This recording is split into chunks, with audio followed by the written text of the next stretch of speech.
আসসালামু আলাইকুম প্রিয় শিক্ষার্থীরা, আশা করছি তোমরা সকলেই অনেক অনেক ভালো আছো। তোমাদের দয়া আমিও আল্লাহর রহমতে অনেক ভালো আছি। আজকে গুরুত্বপূর্ণ একটি টপিক নিয়ে তোমাদের সামনে হাজির হয়েছি। যারা তোমরা এসএসসি পরীক্ষার্থী আছো, তোমরা জানো সিভি রাইটিং এটা অনেক easy, it's so easy, but you have to know some rules if you want to get good mark or 100% mark. আমরা অনেকেই এটার সবগুলো রুল না জানার কারণে পরীক্ষাতে আমরা 50% মার্ক পেয়ে থাকি। ধরো তুমি আদৌ জানো না যে এখানে কি মিসিংগুলো তোমার হচ্ছে, কোন বিষয়গুলো তোমার বেশি জানতে হবে, যার কারণে পরীক্ষায় দিয়ে আসছো অনেক কষ্ট করে মুখস্থ করে দিয়ে আসলে কিন্তু পরীক্ষার রেজাল্টের সময় দেখলা যে তোমার রেজাল্ট কম, মানে খারাপ। এখন এটার মূলত কারণ কি? সিবি রাইটিংটা সহজ হলেও এই নিয়মগুলো না জানা থাকার কারণে তুমি পুরোপুরি অ্যান্সার করে আসলেও তোমার এই নিয়মগুলোর কারণে তোমার মার্ক কমে যাবে।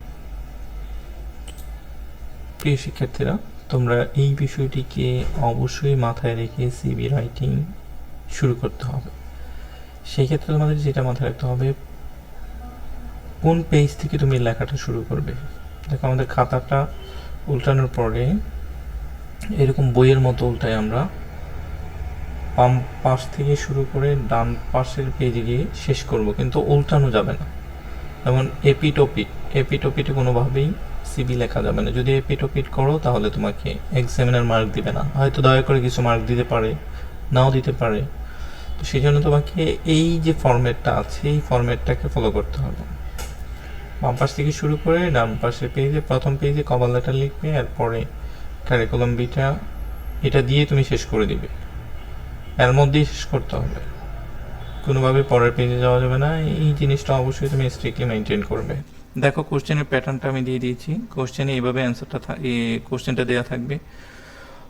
Suppose you are MD Mojul Islam and you have recently completed your post-graduation. The Puvali Bank PLC has published a vacancy advertisement in the Daily Star for the post of senior officer.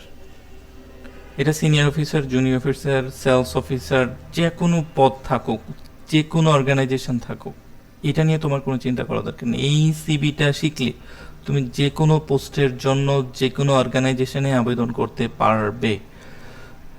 Now write a CV with a cover letter for the above mention post. এই পোস্টটিতে তুমি বা অন্য কোনো পোস্টে তুমি কিভাবে cover লেটারটা লিখবে, চলো কভার লেটার সম্পর্কে আমরা একটু আলোচনা করি। এখানে দেখো শুরুতে একটা ডেট দেওয়া আছে।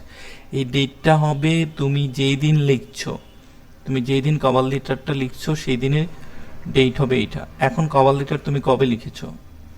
ধরো অক্টোবরের 25 তারিখে এই সার্কুলারটা পাবলিশড হয়েছিল, তাহলে তুমি কিন্তু অক্টোবরের 25 তারিখের আগে কোনোভাবেই ডেট দিতে পারবে না। 25 তারিখের 5-7 দিন পরে দিতে হবে, কারণ সার্কুলারটা পাবলিশড হওয়ার পরে তোমার হাতে পেয়েছো 2-3 দিন পরে, তারপর তুমি আরও 2-3 দিন পরে তুমি তার জন্য অ্যাপ্লিকেশন করেছো।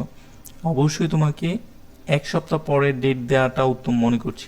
এখন দেখো, আমি এখানে 5ই নভেম্বর দিয়েছি, সার্কুলারটা পাবলিশড হয়েছে 25 অক্টোবর পাবলিশড হয়েছে, আমি 5 নভেম্বর অ্যাপ্লাই করেছি। তারপর দেখো কার বরাবর লেটারটা তোমাকে দিতে হবে। লেটার দিতে হবে তুমি কোন পদের জন্য কোন অর্গানাইজেশন অ্যাপ্লাই করছো সেটা একটু খেয়াল করতে হবে। সেটা যদি ব্যাংকে হয় দ্য জেনারেল ম্যানেজার হবে, যদি হাই স্কুলে হয় বা কোনো স্কুলে হয় তাহলে হেডমাস্টার হবে, যদি কলেজে হয় তাহলে প্রিন্সিপাল হবে। এখন তুমি কার বরাবর দিচ্ছ সেটা তোমাকে অবশ্যই মাথায় রাখতে হবে। তারপর কোন প্রতিষ্ঠানে দিচ্ছ, যদি ব্যাংকে হয় ব্যাংকের নাম দিতে হবে, যদি তুমি স্কুলে দাও স্কুলের নাম দিতে হবে। তারপরে তুমি যদি কোনো কলেজে দাও কলেজের নামটা এখানে দিয়ে দিবে, তারপর কলেজ এর ঠিকানাটা তুমি এখানে দিবে। ঠিকানা দিতে গিয়ে একটা জিনিস মাথায় রাখবে, শুধু উপজেলা এবং জেলা। যেমন ধরো এখানে দিয়েছি মতিঝিল ঢাকা 1000।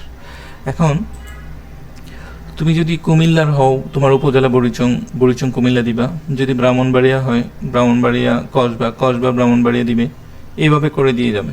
তারপর আসো সাবজেক্টটা দেখো, application for the post of senior officer, অথবা আমি অবলিক দিয়েছি এই জায়গায়, এই জায়গাটাতে তুমি তোমার যেই পদের জন্য যেই পদের জন্য মূলত আবেদন করবে সেই পদ এখানে লিখে দিলেই তোমার হয়ে যাবে।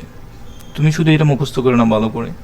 Application for the post of a senior officer, sales officer, তারপরে কম্পিউটার অপারেটর, যে কোনো পদ হোক, সিনিয়র ইঞ্জিনিয়ার অথবা মেকানিক্যাল ইঞ্জিনিয়ার যা হোক, তুমি এখানে দিয়ে দিতে পারবে।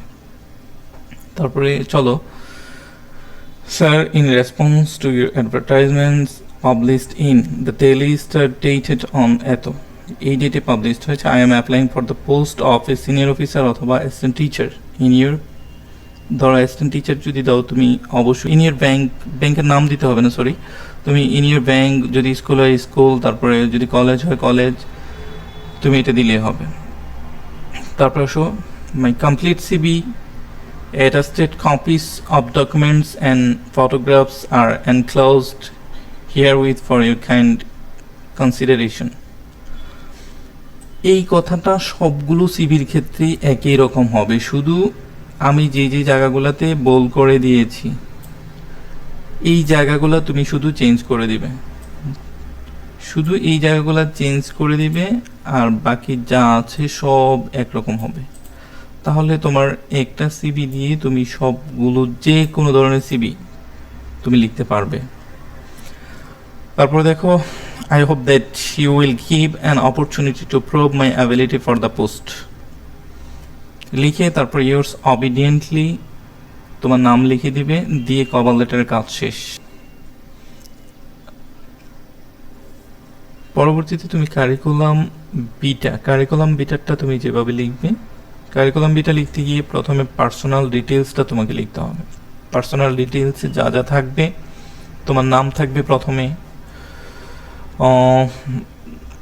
আমার নাম ধরো মঞ্জুরুল ইসলাম, আমি আমার নাম লিখলাম, তারপর আমার বাবার নাম লিখবো, মায়ের নাম লিখবো, ডেট অফ বার্থ লেখার সময় একটা জিনিস তোমাকে মাথায় রাখতে হবে, অবশ্যই মাথায় রাখতে হবে, এইটার জন্যই মূলত মার্ক অনেকে কম পাচ্ছে।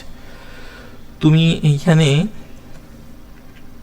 যদি তোমার অ্যাকচুয়াল জন্ম তারিখ দাও, তাহলে তোমার বায়োডাটা অথবা সিবি এই অংশগুলো কোনোভাবে সিকোয়েন্স ঠিক থাকবে না, আর সিকোয়েন্স ঠিক না থাকলে তুমি মার্ক পাবে না।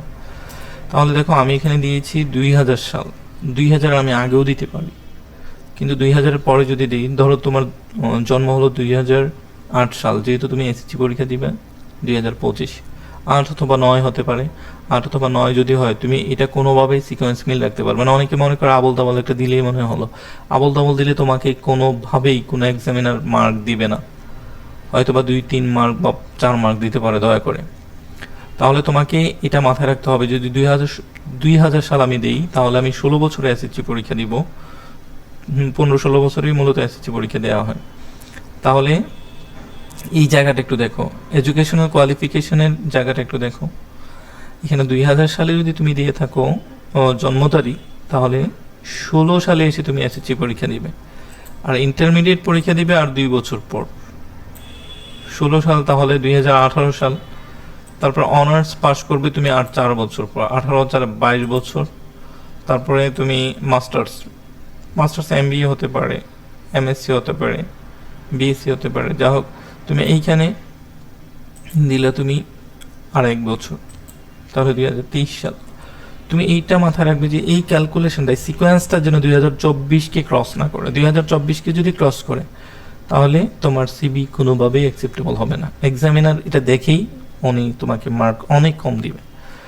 তো so you have to keep in your mind, that is the turning point. So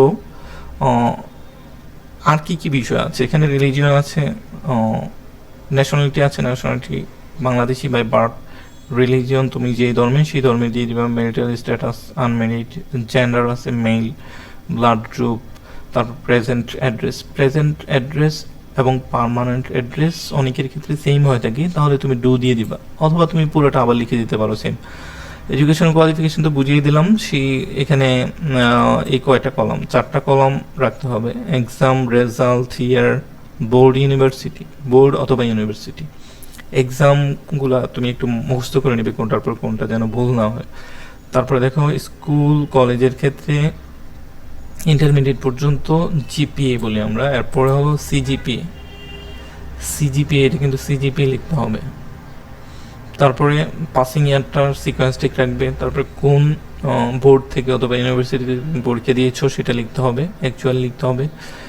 তারপরে এখানে দেখো ওয়ার্ক এক্সপিরিয়েন্স যদি তোমার থাকে, ওয়ার্ক এক্সপিরিয়েন্সটা এখানে দেখিয়ে দিবে। I have been working as, আমি এই পদে অমুক জায়গায় কর্মরত আছি, অমুক জায়গায় এই কোন পদে আছো এই পদটা এখানে লিখে দেবে। I have been working as a senior officer অথবা assistant officer, sales marketing officer, যেই পদে হোক, অ্যাসিস্ট্যান্ট টিচার বা টিচার অথবা লেকচারার, যেই পদ হোক সেখানে এইখানে তুমি লিখে দিবে। আর এখানে দিবে লেকচারার হলে তো অবশ্যই কোনো কলেজ হবে, অথবা ধরো কোনো সেলস মার্কেটিংয়ে আছো তাহলে কোনো কোম্পানির নাম হবে। তারপরে আসো স্কিলস, কম্পিউটার লিটারেসি, যদি তুমি কম্পিউটারে কোনো নলেজ তোমার থাকে তাহলে তুমি এখানে কোন কোন নলেজ তোমার আছে সেটা MS Word, Excel, Access, PowerPoint যা আছে এগুলো তুমি দিয়ে দিবে। ইন্টারনেট ব্রাউজিং, তারপরে তুমি যদি ফ্রিল্যান্সিং জানো, তুমি যদি ফটোশপের কাজ জানো সেগুলো তুমি মেনশন করতে পারো। ল্যাঙ্গুয়েজ প্রফিসিয়েন্সির ক্ষেত্রে তুমি ল্যাঙ্গুয়েজ কোন ল্যাঙ্গুয়েজটা ভালো পারো সেটা লিখতে পারো। Excellent spoken and written skills in English and Bengali language আমি দিয়েছি। তারপর আসো ট্রেনিং, যদি কোনো বিষয়ে তুমি ট্রেনিং পেয়ে থাকো এখানে দিবে, যেমন আমি লিখেছি completed computer course of 3 months from যুব উন্নয়ন কম্পিউটার ট্রেনিং সেন্টার কুমিল্লা। তুমি 6 মাসের, 3 মাসের, 1 বছরের যা থাকে সেটা মেনশন করে দিতে পারো।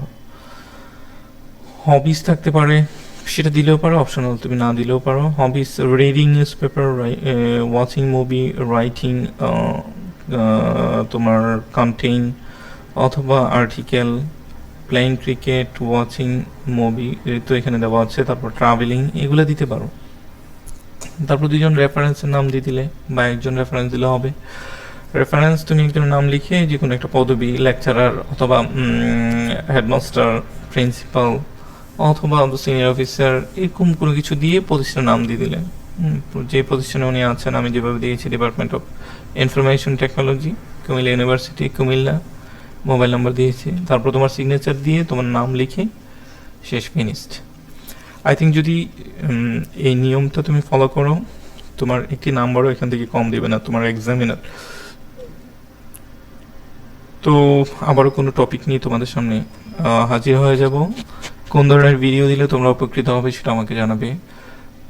তো ওই পর্যন্ত ভালো থাকো। Thank you very much for watching this video. আল্লাহ হাফেজ।